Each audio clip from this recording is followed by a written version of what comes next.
you know, I didn't know what to do. You would think you would have a response, but I, as a woman, had never been hit like that. I'm an adult, and I'm sitting next to the man I love, and he slapped me for no reason, it seemed like, and I missed the point. It was that stupid. Second slap, I know he's not kidding, but I don't know what else to say or do, so I just stared at him. I didn't say anything, I didn't react, I didn't move or freak out or defend myself or say, what are you doing? You're crazy. I just stared at him because I didn't know what else to do. And he slaps me one more time. Hard. I lose my balance. At this point, we're sitting next to each other on the edge of the couch, or I was on the edge of the couch. And I'm all of a sudden realizing that the worst thing has just happened to me that could possibly happen to you. I realized that I wish so much he had said he was joking.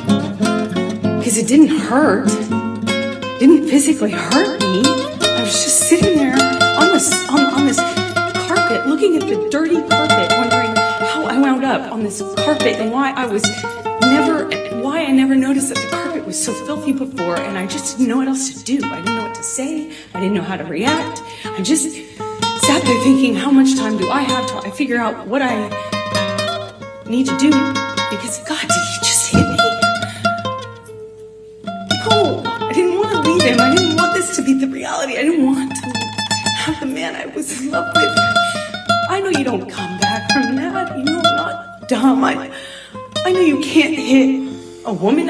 You can't hit a man. You can't hit anyone. You can't just hit somebody because I knew it was wrong, and I knew that I had to leave him. And that's what broke my heart, because I didn't want to leave him. I thought if I got out of that room, I would leave the best thing that ever happened to me. And I wish I could sit here and say I stood up and I walked out of that house and I drew a line and I stood up for myself.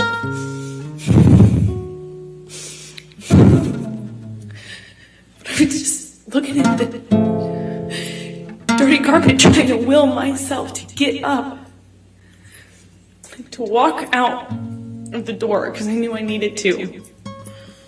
And I really slowly, I stood up, and I remember looking at him in the eye, and just looking at him, frankly, because I didn't know what else to do.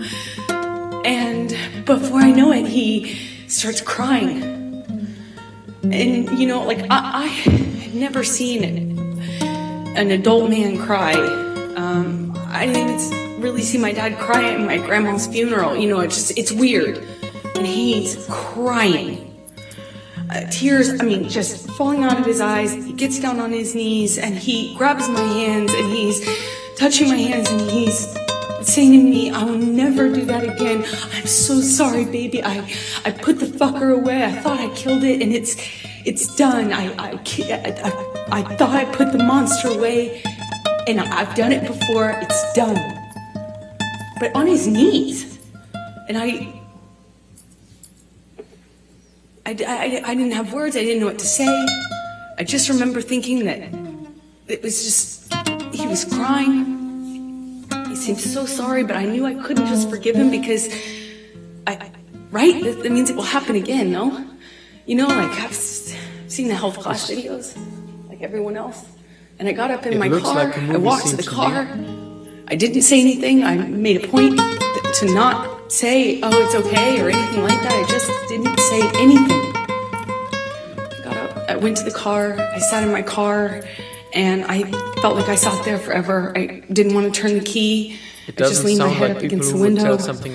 And I remember just seeing my breath on the windshield, you know, on the glass of the window of the door, just seeing my breath and trying to will myself to have the strength to, like she has to try to get into the know what I should do in this moment, because I was heartbroken.